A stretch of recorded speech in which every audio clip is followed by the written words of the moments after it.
Hello everyone, for this video essay, we will be talking about the national trade policy in Papua New Guinea.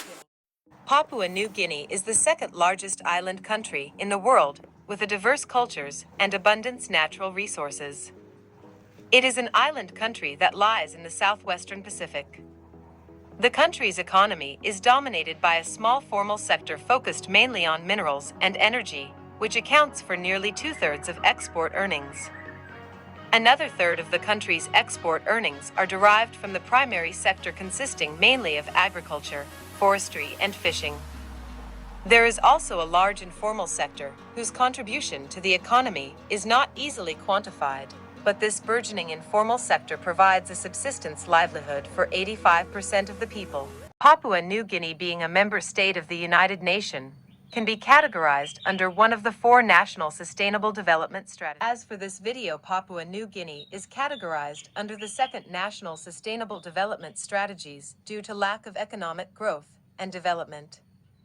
Despite the fact that it is a resource-filled country, in order to address this economic problem, Papua New Guinea had come up with policies and ways on how to tackle this issue, and one of which is the implementation of the National Trade Policy under the Second National Sustainable Development Strategy. The National Trade Policy is about standards, goals, rules, and regulations that pertain to trade relations between Papua New Guinea and other countries.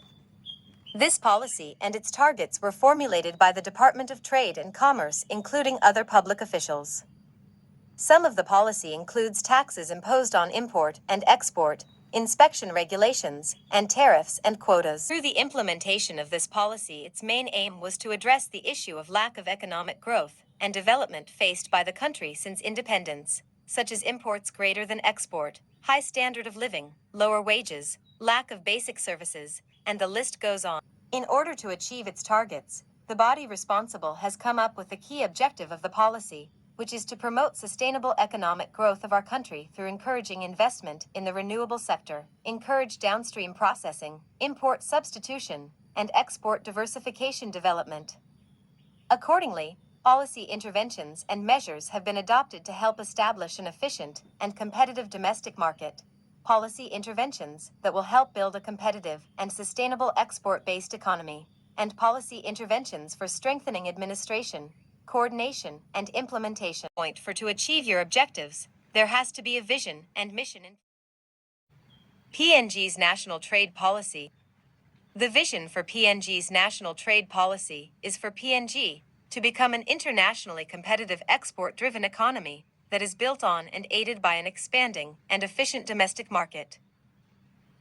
The NTP's mission is to promulgate and advance PNG's vision contained in this document and the policy intentions or goals of the government on international and domestic trade, to provide clear directions to all parties involved in the pursuit of such goals and to serve as a basis for unifying and coordinating actions across all stakeholders both domestically and internationally. The framework of the policy was formulated in 1975, but was implemented in 2017. And it is a 15-year goal plan, from 2017 to 2032. Some of its targets are addressed in the 8th goal in the United Nations Sustainable Development Goals, which is decent work and economic growth. Basically, to promote sustainable, inclusive, and sustainable economic growth, full and productive employment, and decent work for all. Through this policy, Papua New Guinea has implemented a lot of bilateral, multilateral, and regional ties with other economies around the world. An example would be the hosting of the Asia-Pacific Economic Summit in 2018. The hosting of this summit was of greater importance, and one of which was the APEC Trade and Investment Liberalization Program that PNG has accepted.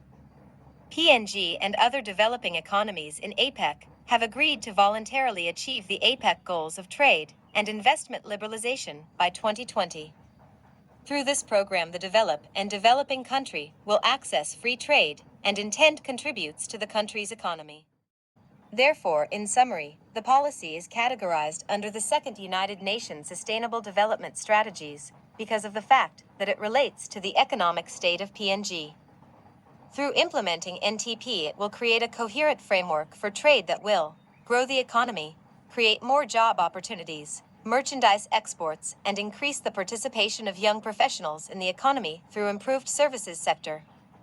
All things considered, this policy is a 15-year plan with both short-term and long-term goals, meaning to say some of its targets were achieved, others partly achieved, or even impossible to do so.